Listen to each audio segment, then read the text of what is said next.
Gérard arrive, et comme dit par émotion, pour cette rencontre post-événement Prix Lumière et près de quelques heures fin du festival, nous nous retrouvons avec Bertrand Tavernier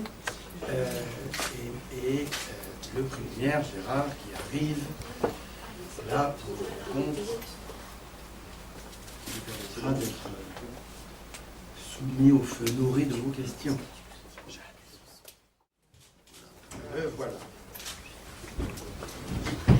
Messieurs, dames, bonjour.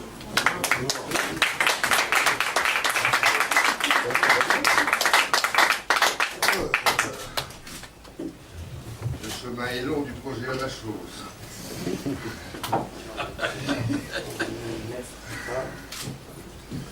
C'est Arthur. Mais oui, bien sûr, on est en Oui. train d'en parler. Non, c'est bien ça ou pas? Ça vous aime pour les images? C'est pas terrible. Ça va ou pas? Moyen. Moyen? Voilà. Mettez-le devant moi, ça c'est pas grave. Là, gardez pas doigt. On met comme ça, c'est moi qu'on voit plus, mais comme ça, tout en tout. Et bien voilà. Bien, alors, comme de tradition, vous levez le doigt et vous parlez à voix haute, et puis, évidemment, passer les premières photos. Nous attendons la première question. Voilà. C'est en général Jean Serrois, vous aussi délibéré. Oui.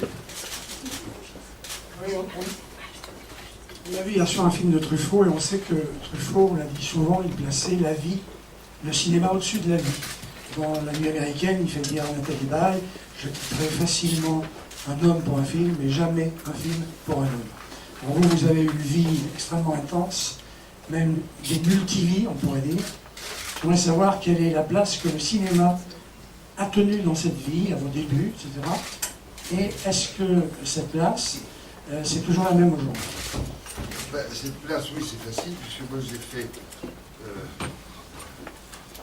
j'ai fait du cinéma ou du théâtre, surtout j'ai commencé par le théâtre, pour réapprendre à parler.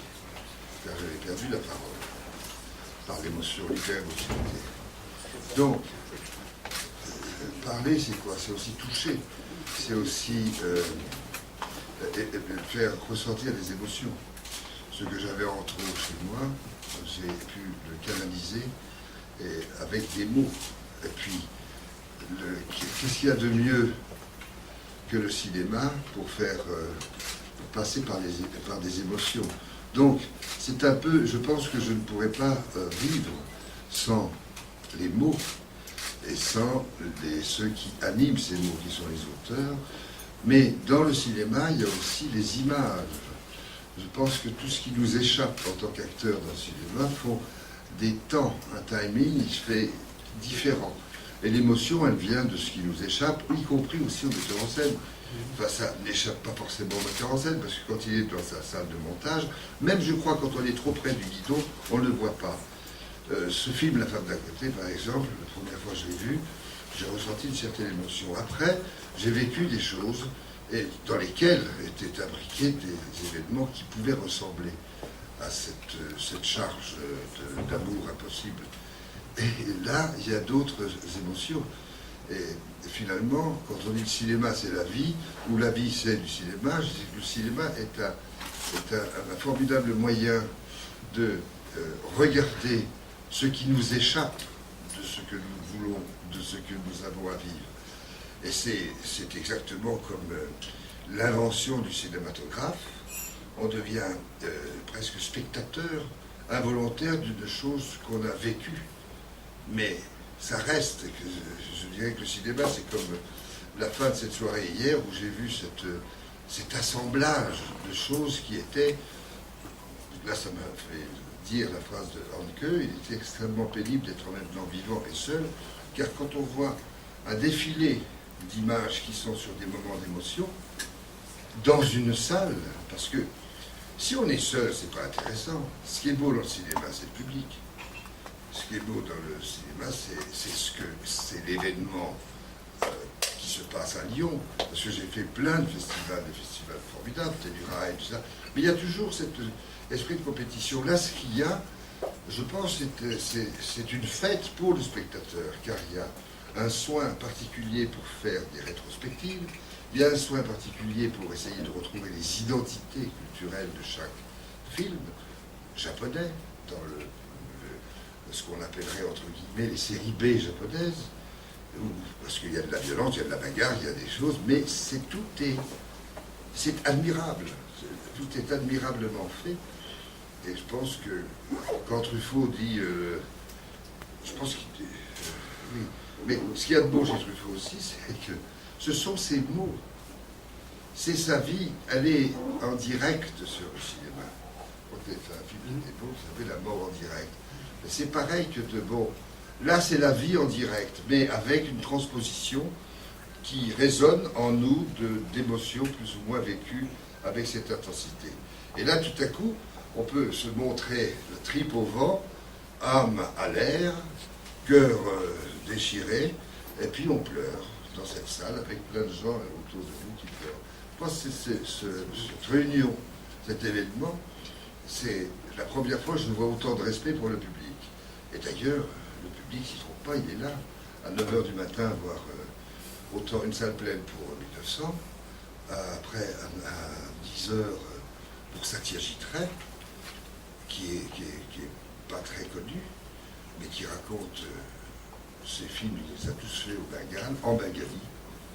Et c'est bon, il a été initié par un grand monsieur qui était Jean Renoir, mais il n'y a plus de petits Satyajit Ray.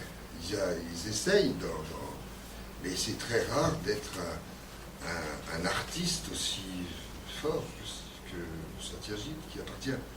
Le cinéma italien, sans Vittorio Sica ou sans autre chose, on n'aurait jamais la qualité du cinéma italien.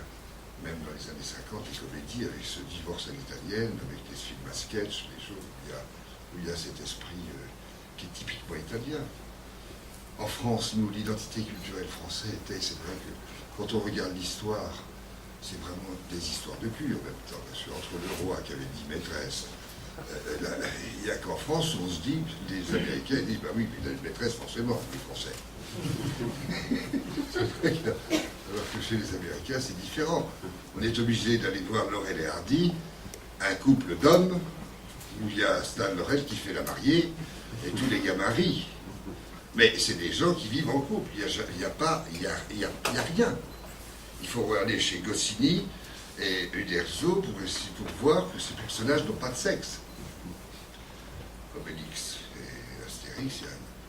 Donc, c'est vrai que les identités culturelles des cinémas, je pense que c'est ce qu'on vient chercher. C'est aussi d'ailleurs ce qui a donné ces lettres de noblesse au cinéma français à travers le monde.